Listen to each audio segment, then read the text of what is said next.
بسم الله الرحمن الرحيم. السلام عليكم ورحمة الله وبركاته. مشاهدي الكرام، سمعتم جيدا أن أحدهم يقول: ضحكت فقالوا ألا يحتشم، بكيت فقالوا ألا يبتسم، سكت فقالوا ثقيل اللسان، نطقت فقالوا كثير الكلم.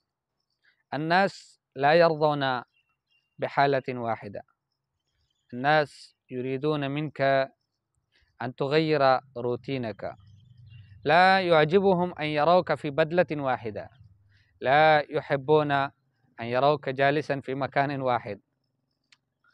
يقول أحدهم: لابد أن تغير روتينك. ثم السائل يسأل: كيف نغير روتين؟ فهو يقول: مثلا كنت تجلس على الكرسي وتشاهد التلفاز، الآن غير روتينك. كيف؟ اجلس على التلفاز وشاهد الكرسي. فالناس يريدون منك هذه التغيرات. الخلفية السابقة ما أعجب الناس، الإخوة قالوا لي الخلفية غير مناسبة. قلت: طيب، أنا أجلس في الغابة وهذه الغابة جنب بيتنا، فلا بأس، أنا أسجل هنا، ليست مشكلة لو أجلس مع الحشرات، لو أجلس مع الطيور والعصافير. وفي الصباح الباكر كل شيء يثني على الله، وإن من شيء إلا يسبح بحمده ولكن لا تفقهون تسبيحهم. فكل شيء مشغول في ذكر الله تعالى وتسبيحه وتحميده.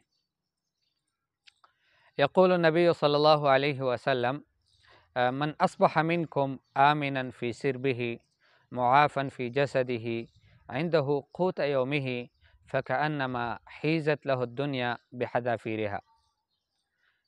أي شخص يصبح وهو يكون آمنا في سربه، آمنا في سربه معناه يكون آمنا في جماعته، آمنا في قبيلته، آمنا في عشيرته، ما أصيب بأي مشكلة، ما تعرض لأي حادث، ومعافى في جسده، يعني لا ما عنده صداع وما عنده حمى وما عنده يعني المغص، أي مشكلة ما عنده، وفي نفس الوقت عنده قوت يومه، طعام يومه، رزق يومه فقط، فكأنما حيزت له الدنيا بحذافيرها. هذا الشخص ملك الدنيا، هذا هو الذي يملك الدنيا كلها، هذا كأنه الدنيا كلها اجتمعت عنده. فلذلك نحن ينبغي لنا أن نشكر الله تعالى. ويقول النبي صلى الله عليه وسلم: من قال اللهم ما أصبح بي من نعمة أو بأحد من خلقك فمنك وحدك لا شريك لك فلك الحمد ولك الشكر، فقد أدى شكر ذلك اليوم. لذلك نحن أصبحنا والحمد لله بأمن وعافية، وعندنا الحمد لله الفطور يجهز، فما عندنا أي مشكلة، نحمد الله على ذلك. وأردت أن أذكركم بالنعم التي أنعمها الله عليكم وعلينا جميعا، ثم هذه النعم يتوجب منا الشكر، فنشكر الله على ذلك. أما جلوسي في الغابة فإذا أعجبكم جيد، وإذا ما أعجبكم فأيضا هذه أرض الله، والله يقول: إن أرضي واسعة، سنجلس غدا في ناحية أخرى من نفس الغابة ونسجل مقطع. بارك الله فيكم لحسن سماعكم ولمشاهدتكم، وجزاكم الله خيرا.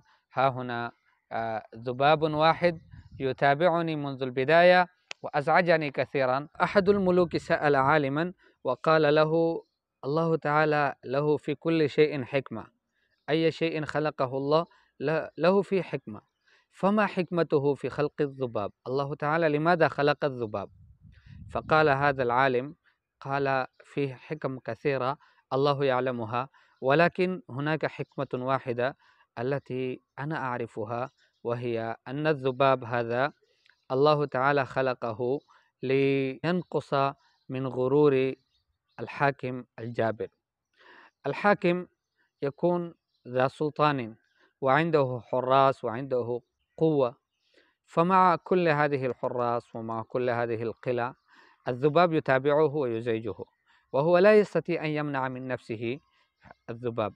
فالله تعالى حتى يقل من شأن هذا الظالم الحاكم، الله تعالى خلق هذا الذباب. ولكن أتساءل، أنا لست حاكما، أنا رجل فقير مستور الحال، وأنا جالس هنا يعني في الغابة طبعا، ومع ذلك الله تعالى أرسل الذباب. فلا شك أن لله تعالى في شؤونه حكم. بارك الله فيكم وجزاكم الله خيرا، والسلام عليكم ورحمة الله وبركاته.